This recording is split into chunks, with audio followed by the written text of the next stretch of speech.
elaborated his vision at the Voice of the Global South Summit. He said, and I quote, "As far as India is concerned, your voice is India's voice, your priorities are India's priorities." This sentiment will be reflected in the Raisina Dialogue Town Hall on March 5th, where we will gather not only the G20 countries, but also participants from over 80 countries to be present and to discuss our common future. That collective future may be difficult to imagine at this moment, given what we went through in the first 2 years of this decade. Indeed, has it only been 2 years? From old conflicts resurfacing in Europe to convenient morality in Afghanistan, from complete disregard for the environment to selfish acts during the COVID-19 pandemic. This already feels like a very long decade, and this brought out the worst of humanity. Forums like this dialogue are seeking to bring out the best. It is during these gatherings that exaltations could catalyze an inclusive development policy that is fit for purpose. The theme for this year's dialogue is provocation, uncertainty, turbulence. Lighthouse in the tempest? Question mark. Can all of us assembled here in New Delhi be a lighthouse in our own way? As the world is being battered by a perfect storm, multiple beacons are needed to illuminate the way. India seeks to be one of them and to inspire others to be the same. Last year, as we opened the dialogue, we made 2 promises to the Honorable Prime Minister. First, that as hosts, we would follow the sun to where the best and most plausible ideas await. And second, we committed to investing in building the next generation of global diplomats. This year, on February 18th, we launched Raisina at Sydney, alongside the editions we host in Delhi, Berlin, and Washington, D.C. This dialogue is now truly chasing the sun, seeking inspiration from across the globe. This October, the past October, we also inaugurated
lies broken, rudderless. And as we assemble for the 8th edition of Raisina Dialogue, we are challenged responding to a world where multilateralism lies fatally wounded. Wounded in wars that spill into multiple domains that no Geneva Convention controls. Trade, global finance, energy, food, everything is a weapon. A hyper-connected world, hyperventilating on Twitter 24/7, where the pandemic of hate and anger spreads with greater virulence than COVID-19 ever did. Now, what rules of engagement do we now create for countries and people that seem to have no desire to talk to each other? Well, some argue that the answer lies in building gated communities of nations that grant membership based on the reliability of the cardholders. Minilateralism, we called it. Well, others think that the answer lies in running the world's financial affairs out of a global capital located perhaps in the Swiss resort town of Davos. Both are fatally flawed. The problems that confront us cannot be confined within these walled gates. There's a real world out there which will keep invading, shattering the carefully constructed narratives, the norms, the sanctions, that prop up these virtual domains. And caught in between all this are nations, middle powers, beleaguered emerging economies that, given a choice, have no interest in engaging in geopolitical competition, much less playing ball with revisionist powers keen to overturn the existing global order. These nations bank upon global multilateral institutions to manage potential conflicts and smooth the impact of trade wars and great power rivalries. And yet, as the business of governance has got more complex, more complicated, more than ever, we need new rules for the road now. We need new rules of the road now because we no longer travel just as a community of nations. We have been joined by many new actors who can traverse these highways with far greater speed than the nations ever do. And these are tectonic events which are taking place, and the greater their magnitude, the weaker is becoming our capacity to respond to it. And mind you, this is only Act 1 of this play. Already we see technology move in to substitute agency-led order and norms by discrete, anonymized protocols for finance, trade, commerce, and communications. For good or for bad, it is difficult to tell today. But in Act 2, which is coming, which is called the Age of the Intelligent Machine, unlike science fiction, the machine age does not manifest itself suddenly as an omnipresent, all-knowing chatbot appearing one fine day. Instead, it is slipping in each day, camouflaged in a forest of cookies, protocols, self-learning algorithms, Kafkaesque structures, which fashioned by tech entrepreneurs, advertisers, agents, ordering and controlling the lives of the governing and the governed both.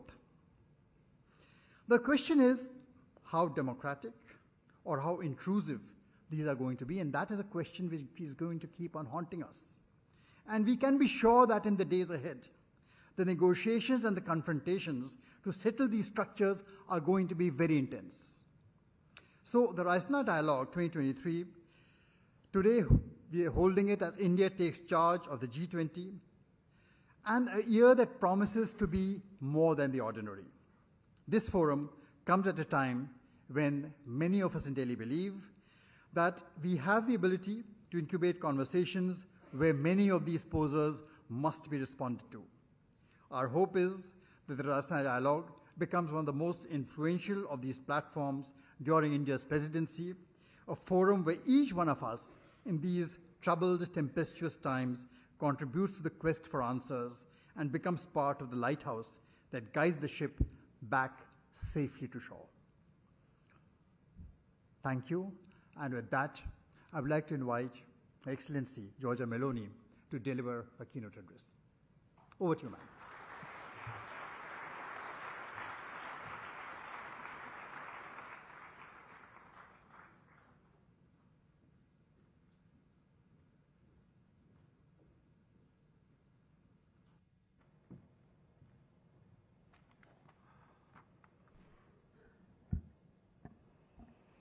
Well, dear Prime Minister Modi, Excellencies, distinguished guests, namaskar. It is an honor for me to inaugurate this year's Raisina Dialogue and to do so in front of such an extraordinary audience, an audience that includes representatives from across the G20, with whom Italy shares a special responsibility to find solutions to our common global challenges. With this in mind, well, I would like to take this opportunity to share my appreciation for Prime Minister Modi's hard work on handling a complex presidency and to reiterate Italy's full support to its success. I am told that the name of this international conference comes from Raisina Hill here in Delhi, from which the government is granted a broader view of India's capital city.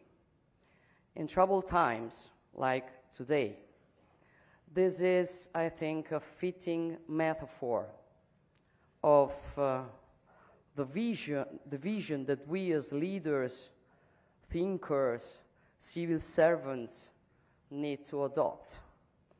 It reminds me of the Palatino, the Campidoglio, and the other hills on which our ancestors founded ancient Rome more than 2,000 years ago, from which an extensive network of roads connected different provinces, leading from the center of the Italian peninsula to very diverse cultures.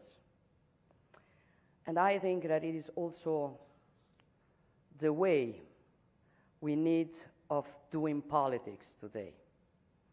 When I was running for the electoral campaign, I said that I didn't want to climb the institutions to gain power.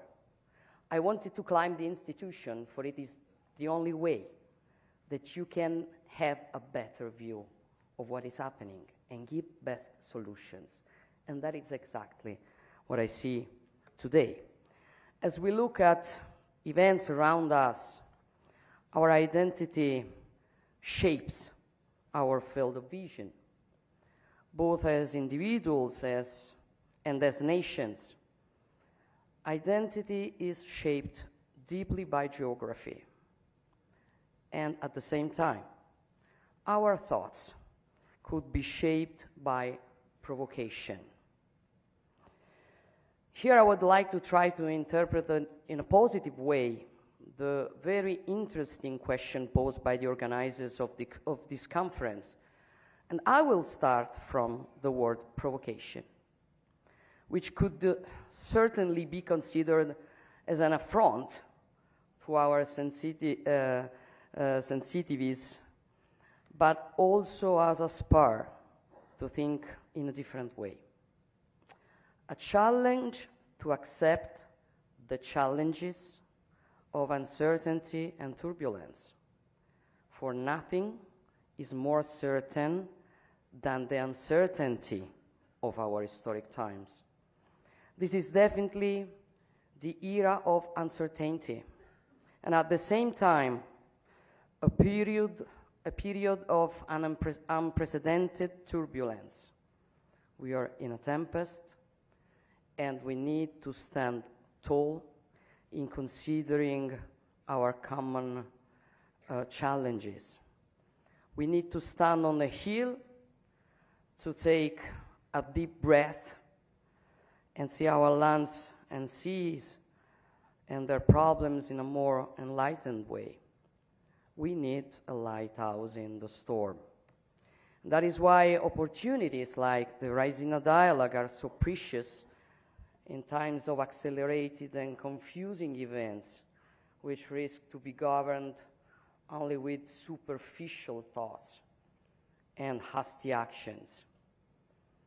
Therefore, let's go back to the fundamental factors, including the geographical one of our identities, and considering some important similarities between the wide and profound wealth of the Indian and Italian ancient cultures and contemporary interests. I wonder if one can speak of the concept of peninsularity, which could have a place next to those of insularity and continentality. Italy is deeply European. Our roots and history, they are European. And together with the nation across the continent, we've built Europe's identity through the centuries. Yet all of Italy's long coastlines are bathed in the Mediterranean, the natural environment where the Judaic, Christian, and classic roots of Europe have developed. Geography has shaped our culture, our outward projection, and our growth as civilization. And much like India, the peninsular factor has given us a crucial resource, being both a continental and a maritime nation. A key advantage, making us natural platforms for trade, logistics, and the dissemination of culture and science. For centuries, our maritime flows have looked towards the south and to the rest of the Mediterranean, which remains our natural neighbor, and with whom we are continuing to build mutually beneficial relations. This is the spirit enshrined in our vision, also dubbed the Mattei Plan for the Mediterranean and for all the African continent, with its growing population, challenges, and opportunities. A vast region which has also the resources, starting with energy, which are so crucial for Europe, but which should, first of all, benefit the peoples who are the owners of these commodities.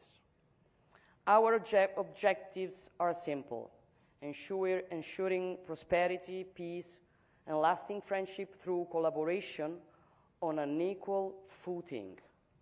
A collaboration aimed at providing tangible benefits for all, without predatory ambitions, without coercion, economic or otherwise. In those first few months of my tenure, I gave priority to developing equal partnership on common priorities such as energy, and Italy is working to be the bridge connecting the Eastern Mediterranean, Africa, and Europe. Producer countries should benefit from their resources for their own prosperity and stability. Green energy, hydrogen, and electricity will more and more be locally produced for their own citizens and for Europe. Much like the energy transition, the digital transition is also based on connectivity. Data are the energy of our digital societies, and they will flow from India to Europe across the Mediterranean and Italy. The Blue Raman project will link the Indo-Pacific to our European economies. In the past, the Alps at our north protected Italy, but they were also the area of connection to the rest of Europe. Likewise, the Mediterranean Sea was for centuries a sort of blind alley, the extreme appendix of the Atlantic Ocean. Human progress and ingenuity, however, made the impossible possible.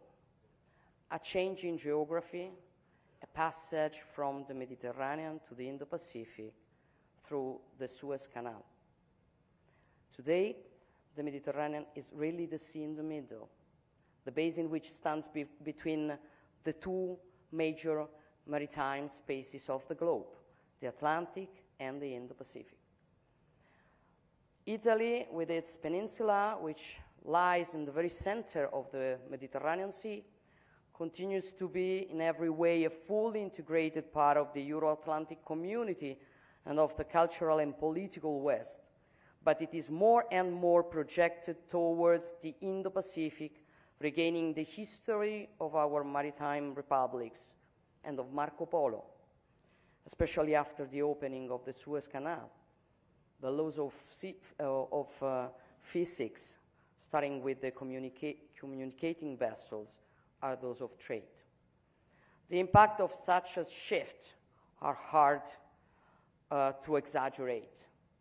150 years later, as the Indo-Pacific has become a crucial center for gravity for the global economy, 40% of the EU's foreign trade passes through the South China Sea, and much more transits through the Indian Ocean. Our two regions are more interconnected than ever before. Together, we account for 70% of global trade, and the EU has become the biggest investor in the Indo-Pacific, which contributes to two-thirds of global economic growth. The world's oceans connect us. They are essential to global commerce and our way of life. Today, shipping makes up 90% of all international trade, and freedom of navigation is crucial for our economies.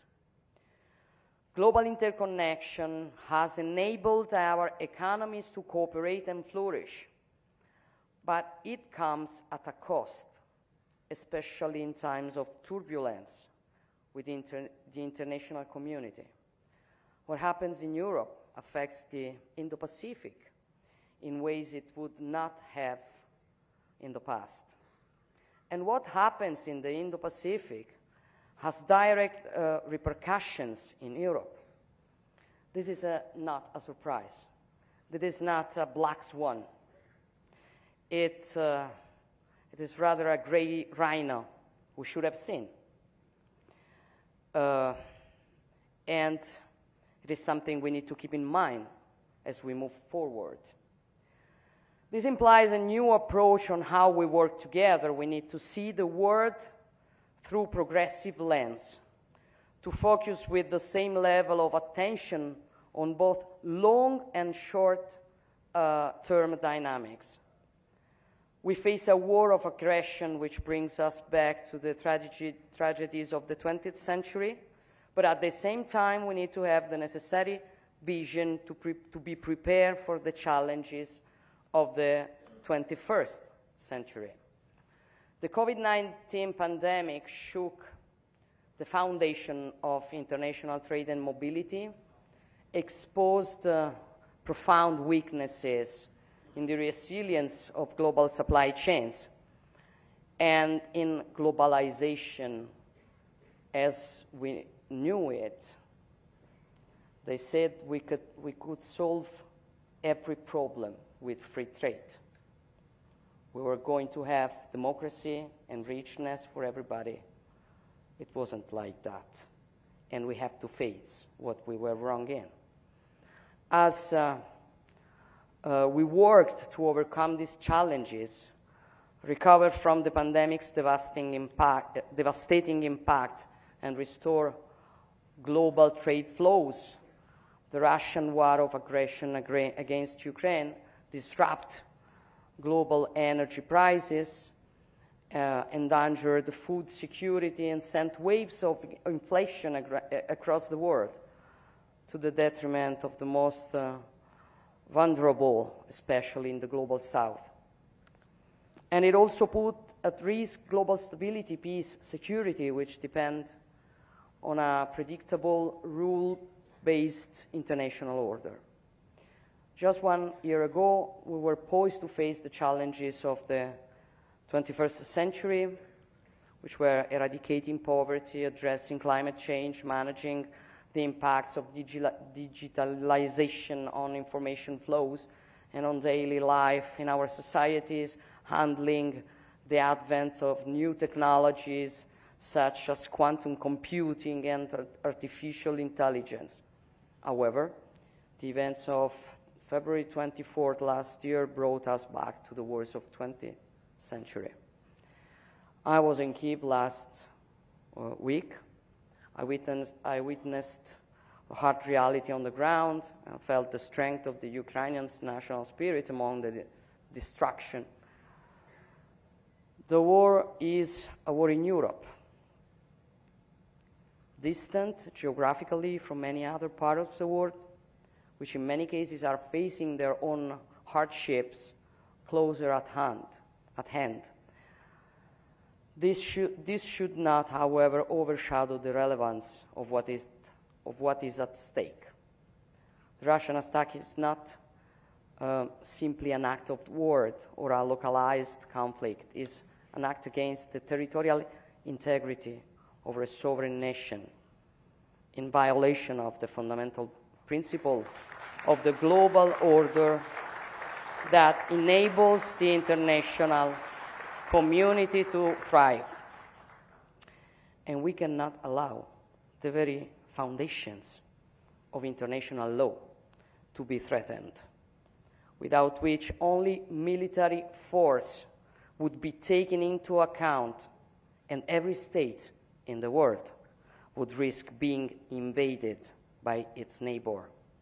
These are not only the interests of the European countries. These are the common goods for the coexistence of all countries of the world.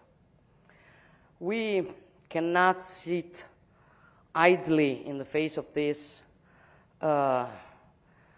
with this provocation at the heart of the UN Charter, which threatens to undermine stability across the globe.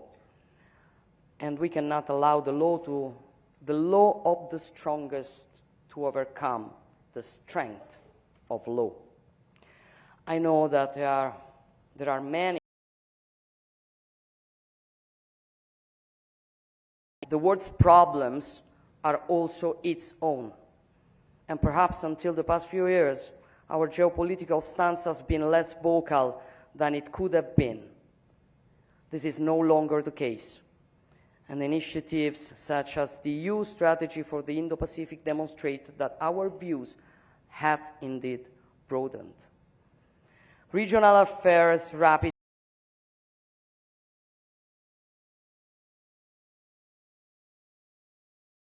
Europe's problem today has become the world's problem.